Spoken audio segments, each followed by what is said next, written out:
Hi అండి, welcome back to our channel. Hi అండి, అందరు ఎలా ఉన్నారు? బాగున్నారా?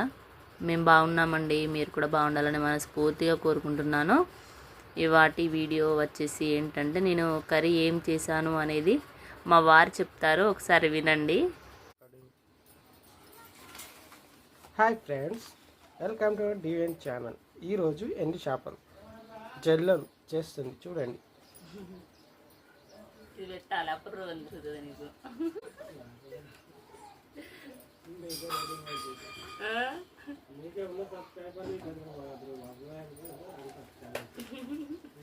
ఇది అట్టుకు పెడుతుందన్న భయం అయితే లేదు నీకు.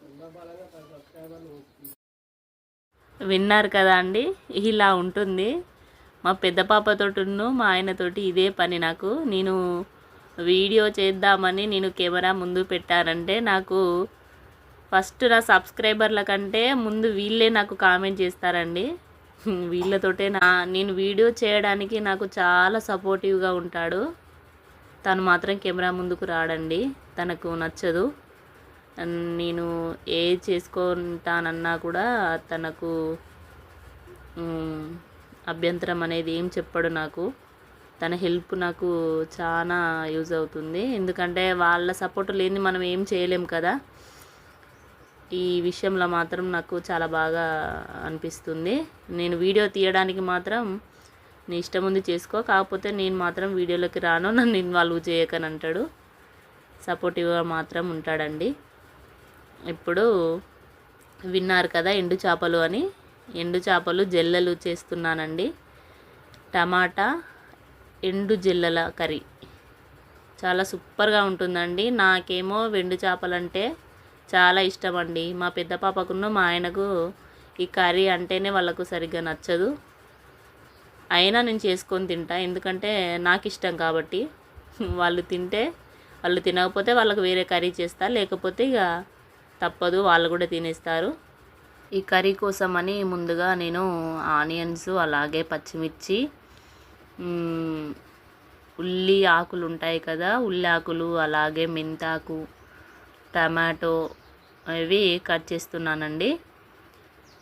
ఇవి కట్ చేసి ముందుగా పక్కకు పెట్టుకోవాలి. నాతో పాటుగా మా జున్నుగాడు ప్రతిసారి ఇదే పని అండి. నేను ఈ పిల్లలను పట్టుకొని వీడియో చేయాలి అంటే నాకు ఇదే ప్రాబ్లమ్స్ ఉంటాయి. అందుకే ఎక్కువ వరకు నేను లాంగ్ వీడియోస్ పెట్టడానికి నాకు వీలు కావడం లేదండి. షార్ట్ వీడియోస్ ఎక్కువ పెడుతుంటే సబ్స్క్రైబర్స్ వస్తున్నారు కదా అని షార్ట్ వీడియోస్ పెడుతున్నాను. 3-4 డేస్కి ఒకసారి లాంగ్ వీడియో పెడుతున్నానండి. ఇలా నాకు ఇబ్బందిగానే ఉంటుంది. కర్రీ చేస్తున్నా, వీడియో చేస్తున్నా, ఇంట్లో పని చేస్తున్నా, ఇక మా చిన్న పాపతోటి చాలా ఇబ్బందే ఉంటుందండి. తను పడుకున్నప్పుడే నేను లైవ్ చేస్తున్నాను. రీసెంట్గా 2 డేస్ కాంచి ఆ లైవ్ కూడా తను లేచింది, పడుకోబెట్టి లైవ్ చేస్తున్నాను. తను లేచింది అంటే మళ్ళీ లైవ్ ఆఫ్ చేస్తున్నానండి. అలా ఉంటుంది. ఫస్ట్ టైం మా ఛానల్ని ఎవరైనా చూసినా, వీడియో చూసినా సబ్స్క్రైబ్ చేసుకోండి ప్లీజ్. సబ్స్క్రైబ్ చేసుకొని అలాగే లైక్ చేయండి, షేర్ చేయండి, కామెంట్ చేయండి. మీకు ఈ వీడియో తప్పకుండా నచ్చుతుందని అనుకుంటున్నాను. వీడియోని మాత్రం స్కిప్ చేయకుండా పూర్తిగా చూసేయండి. ఇలా ఉన్న జల్లెలను వీటిని తలకాయ కొంతమంది తీసేస్తారు. నేను తలతో పాటుగానే ఇలా ఓన్లీ పొట్ట భాగాన్ని తీసేసి కొద్దిగా తోకను కట్ చేసి ఇలా చేశానండి. అవి చేసిన తర్వాతకి చెప్పాను కదా, ఆనియను, పచ్చిమిర్చి, ఉల్లికాడలు, అలాగే మెంతాకు, కొత్తిమీర, టమాటో ఇవన్నీ కర్రీకి కావాల్సినవి అన్నీ రెడీ చేసి కట్ చేసి పక్కన పెట్టేసుకున్నాను. ఇప్పుడు మూకుట్లోకి నేను ముందుగా అవి క్లీన్ చేసి పెట్టుకున్న జల్లెలు ఉంటాయి కదా, వీటిని వేయించుకున్నానండి. ఎందుకంటే మనకు నీచు వాసన వస్తుంది. ఇది కొద్దిగా గిన్నెలోకి వాటిని వేపి తీసుకున్నామంటే మనకు ఇసుక కానీ, దానికి ఉన్న డస్ట్ కానీ ఏదైనా క్లీన్ అయిపోతుందండి. ఇలా వేయించుకున్న తర్వాతకి వీటిని కొద్దిగా వాటర్ వేసి కడిగి పక్కన పెట్టేసుకోవాలండి. వాటర్లో వేసి అలానే ఉంచకూడదు, కర్రీలోకి మొత్తం స్మాష్ అయిపోతుంది. కొద్దిగా అట్లా వాటర్ వేసి కడిగేసి వాటిని పక్కకు పెట్టేసుకోవాలి. తర్వాతకి అదే మూకుట్లోని కొద్దిగా మనము కర్రీకి సరిపోయే ఆయిల్ వేసుకొని ఆనియన్స్, పచ్చిమిర్చి, ఉల్లికాడలు, అలాగే మెంతాకు ఇవి వేసుకొని మంచిగా ఫ్రై చేసుకోవాలండి. ఇందులోకి అలాగే కొద్దిగా జీలకర్ర ఆవాలు కూడా వేసుకోవాలండి. ఇది మనం టమాటా ప్లేస్లో కొద్దిగా చింతపండు నానబెట్టుకొని చింతపండు రసాన్ని కూడా వేసుకొని కర్రీ చేసుకోవచ్చండి. చాలా బాగుంటుంది. అది చేపల పులుసు అయిపోతుంది, ఇదేమో టమాటా చేపలు కర్రీ అయిపోతుంది.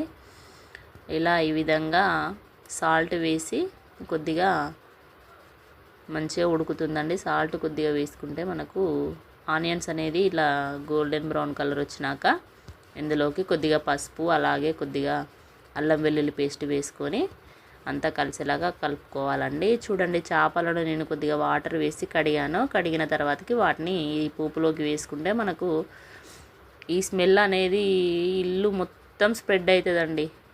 అంటే చాలామందికి ఇష్టం ఉండదు. నాకు తెలిసినంత వరకు అయితే చేపలు పట్టే వాళ్ళం మేము. మాకైతే ఎవరికైనా ఏ ఇంటికన్నా కూడా ఇలా చేపలు, ఎండు చేపలు మాత్రం చాలా ఇష్టంగా తింటారు. నాకు మాత్రం అయితే మస్తు ఇష్టం అండి. మా ఇల్లంతా ఇదే స్మెల్ వచ్చేసింది. ఫిష్ నేను ఎప్పుడు ఎండు చేపలు అది కర్రీ చేసినా కానీ ఇల్లంతా స్మెల్ వస్తుంది. మస్తు అనిపిస్తుంది నాకైతే. నచ్చని వాళ్ళు కూడా చాలామంది ఉంటారు, కానీ ఒకసారి ట్రై చేసి చూడండి.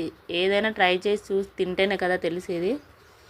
ఇలా ఇవి వేసుకున్నాక ఇది కొద్దిగా టమాటా మనకు పైన తోలు ఊడిపోయేంత వరకు ఉడికిందనుకో, దాని తర్వాతకి కారమును ఉప్పు వేసేసుకొని అది కలిపేసుకొని మూత పెట్టేసుకోవాలండి. మూత పెట్టేసుకొని స్టవ్ను మీడియంలో పెట్టుకొని ఒక 10-15 మినిట్స్ పాటు, అంటే మనకు టమాటా ఉడికే అంతసేపు వరకు మనం వదిలేసామంటే మనకు కర్రీ రెడీ అయిపోయినట్టే. తర్వాతకి మూత తీసి చూసి కొద్దిగా జీలకర్ర మెంతుల పొడి అలాగే కొద్దిగా కొత్తిమీర వేసుకొని ఒక 5 మినిట్స్ పాటు మూత పెట్టి వదిలేసామంటే మనకు కర్రీ అనేది రెడీ అయిపోయినట్టే. టమాటా ఎండు చేపల కర్రీ, ఎండు జెల్లల కర్రీ చాలా సూపర్ అంటే సూపర్ అండి. నాకైతే సూపర్ నచ్చుతుంది ఈ కర్రీ. మీలో ఎంతమందికి నచ్చుతుందో నాకు కామెంట్ చేయండి. థ్యాంక్ యూ అండి, వీడియోను పూర్తిగా చూసినందుకు థ్యాంక్ యూ సో మచ్. అలాగే మా ఛానల్ని ఫస్ట్ టైం చూసినట్లయితే సబ్స్క్రైబ్ చేసుకోండి. సబ్స్క్రైబ్ చేసుకున్న వెంటనే పక్కన బెల్ ఐకాన్ ఉంటుంది, దాన్ని ప్రెస్ చేయండి. తర్వాతకి ఆల్ అనే ఆప్షన్ ఉంటుంది, దాన్ని కూడా ప్రెస్ చేయండి. అప్పుడు నేను పెట్టే ప్రతి ఒక్క వీడియో మీకు నోటిఫికేషన్ వస్తుంది.